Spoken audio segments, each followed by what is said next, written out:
Imagine charging uphill, hearing drums, then realizing the signal is wrong.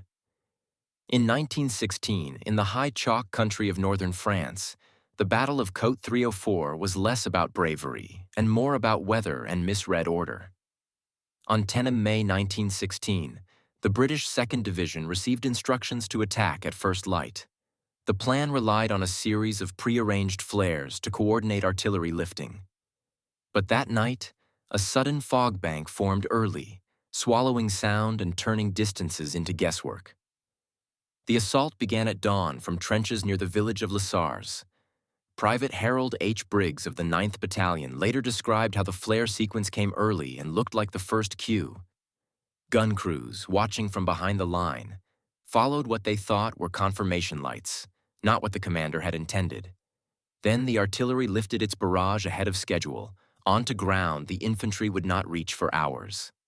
The men sprinted anyway, through drifting mist, expecting cover. Instead, they entered a bare strip, just as German machine guns reappeared when the dust cleared. The most chilling part is not the casualties, but the silence. Brigade runners could not find the relay point because the fog erased landmarks. Orders meant for the front line stayed stuck with headquarters. Only after a counterflare on 11th of May, verified by a single officer, did the artillery correct its timing.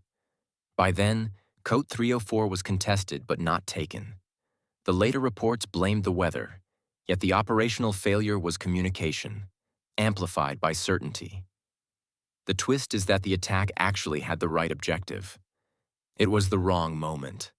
A few minutes of misinterpreted flares and a fog-blind battlefield turned coordination into a trap.